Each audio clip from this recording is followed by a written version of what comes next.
Hello everyone, Prajakta here.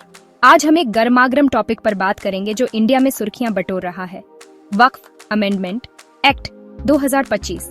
चलो इसे समझते हैं कि असल में हो क्या रहा है। सबसे पहले वक्फ होता क्या है। वक्फ एक इस्लामिक प्रॉपर्टी होती है जो धार्मिक, शैक्षिक या दान पुण्य के कामों के लिए दी जाती है। इसे एक तरह का ट्रस्ट फंड समझो, लेकिन समाज के भले के लिए। अब ये नया वक्फ अमेंडमेंट एक्ट 2025 क्या लेकर आया है? इंडियन पार्लियामेंट ने इसे पास किया है और प्रेसिडेंट द्रौपदी मुर्मू ने इस पर साइन किए हैं। इस एक्ट का मकसद है वक्फ एडमिनिस्ट्रेशन को मॉडर्न बनाना, ट्रांसपेरेंसी लाना और लीगल लूपहोल्स को कम करना। सुनने में तो अच्छा लग रहा है ना? लेकिन इसमें और भी बहुत कुछ है। चलो कुछ खास बातों पर नजर डालते हैं। पहली बात, इस एक्ट के हिसाब से वक्फ प्रॉपर्टी के दावे के लिए सही डॉक्यूमेंट्स होने जरूरी है और किसी भी झगड़े में सरकार की ही चलेगी। इससे ये साफ हो जाएगा कि किसकी क्या प्रॉपर्टी है। दूसरी बात, अब नॉन मुस्लिम्स भी वक्फ बोर्ड और ट्रिब्यूनल में हो सकते हैं। ये एक बड़ा बदलाव है जिससे सब हैरान हैं। तीसरी बात, अब वक्फ ट्रिब्यूनल के फैसलों की जुडिशियल रिव्यू भी होगी। मतलब अगर आपको कोई फैसला पसंद नहीं आया तो आप कोर्ट जा सकते हैं। इसके अलावा 6 महीने के अंदर सभी वक्फ प्रॉपर्टीज की एक नेशनल रजिस्ट्री बनाई जाएगी। सारा डेटा एक जगह। सोचो। आखिरी बात, अब सरकार वक्फ प्रॉपर्टीज के सर्वे और मैनेजमेंट में ज्यादा इन्वॉल्व होगी। यहीं पर थोड़ा विवाद है। इस एक्ट के समर्थक कहते हैं कि इससे मैनेजमेंट अच्छा होगा, काम जल्दी होंगे और वक्फ प्रॉपर्टीज का गलत इस्तेमाल नहीं होगा। काफी कुशल लग रहा है ना?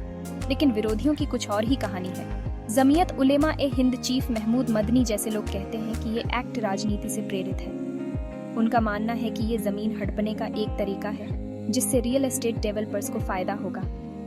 विरोधी ये भी कहते हैं कि ये एक्ट असंवैधानिक है और मुस्लिम अल्पसंख्यकों के अधिकारों का हनन करता है। उन्हें डर है कि इससे वक्फ बोर्ड की स्वायत्तता कम होगी और उनके धार्मिक कामों में दखल अंदाजी होगी। एक और चिंता ये भी है कि इन बदलावों से वक्फ प्रॉपर्टीज से मिलने वाली सुविधाएं जैसे शिक्षा, स्वास्थ्य और आवास, जो गरीब और मध्यम वर्ग के लिए बहुत जरूरी है, बाधित हो सकती है और भावनात्मक पहलू को भी नजरअंदाज नहीं कर सकते।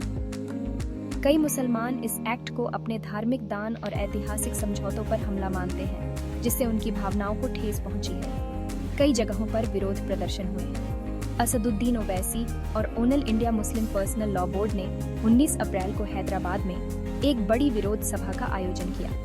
ओवैसी इस बिल को सुप्रीम कोर्ट में भी चुनौती दे रहे हैं। तो ये है पूरी बात। वक्फ अमेंडमेंट एक्ट 2025 एक पेचीदा मुद्दा है जिस पर दोनों तरफ से मजबूत तर्क दिए जा रहे हैं। जरूरी है कि हम जागरूक रहें और सभी पहलुओं को समझें। देखने के लिए धन्यवाद। अगर आपको ये वीडियो पसंद आया तो इसे लाइक करें और ज्यादा अपडेट्स के लिए सब्सक्राइब करना ना भूलें। अगली बार तक जिज्ञासु और जागरूक रहें। बाय।